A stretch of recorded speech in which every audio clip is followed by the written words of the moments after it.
एक बार क्या होता है दोस्तों, एक परिवार जिसमें पति पत्नी और एक बेटी थी। अब एक दिन जब बच्ची अपने स्कूल से आती है तो वो बहुत नाराज होती है, परेशान होती है। 12वीं कक्षा में पढ़ रही होती है। अब माँ उसको खाने के लिए कहती है, वो खाना नहीं खाती, परेशान हो जाती है।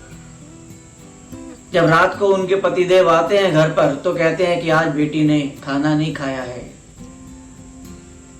स्कूल से आई है, बहुत परेशान है। तो आप देखिए ना, कहीं कुछ ऊपर नीचे बात ना हो जाए, उनको बहुत डर लगता है। अब वो जो बेटी का बाप होता है वो आता है कमरे में और अपनी बेटी से बात करता है। उनसे कहती है बेटी कि प्लीज पापा मुझे अकेला छोड़ दो, मुझे किसी से बात नहीं करनी।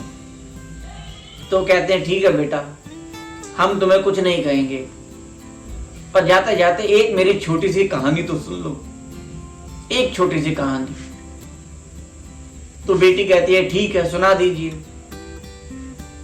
तो सुनाते हैं, एक बहुत बड़ा राजा था, बहुत बड़ा राजा जिसका चारों तरफ नाम था।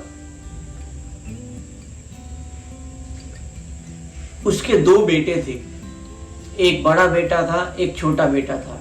बड़ा बेटा था वो बहुत ईमानदार था, आज्ञाकारी था, वफादार था। राजा को अपने बड़े बेटे पर बहुत नाज था। जब उसकी शादी हुई तो उसकी पत्नी भी बहुत ही गुणवान, सुंदर, रूपवती थी। पूरे महल में खुशियां ही खुशियां थी। कुछ समय के बाद जो उसकी बहू थी वो गर्भवती हुई, और जब गर्भवती हुई तो पूरे महल में फिर से खुशियों की लहर आ गई कि हमारे राज्य का उत्तराधिकारी आने वाला है। परंतु उस राजा को मन में एक शंका हुई। उसने सोचा कि क्यों ना पहले जांच करवा ली जाए कि बेटा होने वाला है या बेटी।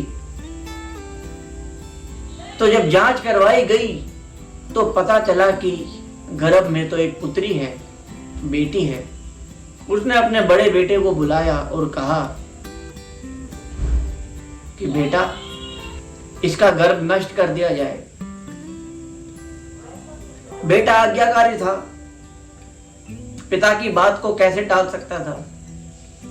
2 दिन बाद क्या होता है कि अपने महल का सारा सुख, चैन, धन संपदा सब कुछ त्याग कर उनका बड़ा बेटा अपनी गर्भवती पत्नी के साथ महल को छोड़कर चला जाता है।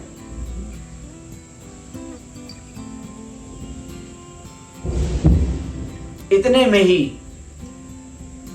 जो बेटी की मां थी वो भी कमरे में आ जाती है और वो बताती है कि ये पगली, वो राजा का बेटा कोई और नहीं, ये तेरे पिता ही हैं,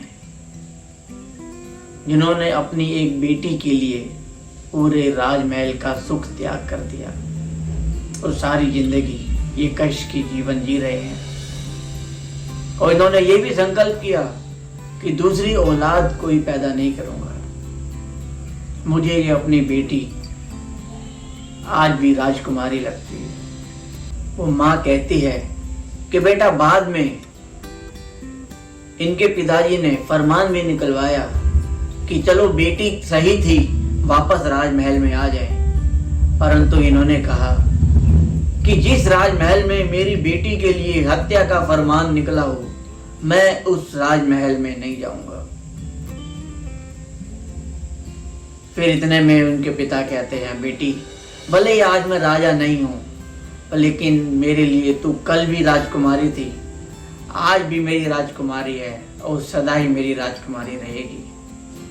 तेरे लिए मेरी जान भी हाजिर है, तेरे लिए मेरे सारे संसार के सुख तुझ पर कुर्बान है। इतना कहते ही बच्ची के आंखों से आंसू आ जाते हैं और वो बिलक बिलक कर रोने लगती है, अपने पापा को सीने से लगा लेती है और पापा से माफी मांगती है कि पापा, मैं तो यूं ही छोटी सी बात पे आप लोगों से नाराज हो गई थी, परंतु आप लोगों ने जो मेरे लिए किया है शायद ही संसार का कोई पिता करता हो। तो दोस्तों, बहुत ही छोटी सी कहानी। यदि आप पुत्री हैं तो अपने पिता के सम्मान को सदा बनाए रखें, और यदि आप में से कोई पिता हैं तो हमेशा अपनी बच्ची को बहुत प्यार दें, बेटों की तरह नाक से पालें। यही हमारी इस कहानी का एक सुंदर सा मोरल वैल्यू था। तो दोस्तों, आज की कहानी यहीं पर ही समाप्त होती है। कल फिर मिलेंगे एक नई कहानी के साथ। और जिन्होंने भी अभी तक इस चैनल को सब्सक्राइब नहीं किया है, कृपया करके इस चैनल को सब्सक्राइब करें और बेल आइकन को प्रेस कर दें। और यह कहानियां दोस्तों जीवन में कुछ बदलाव लेकर के आती हैं। ये मोटिवेशनल स्टोरी आपके जीवन में जरूर कुछ ना कुछ एक पॉजिटिव एनर्जी का संचार करती हैं। इस चैनल को और आगे भी लोगों तक पहुंचाएं और इसमें सहभागी बने। धन्यवाद। Take care. Bye bye.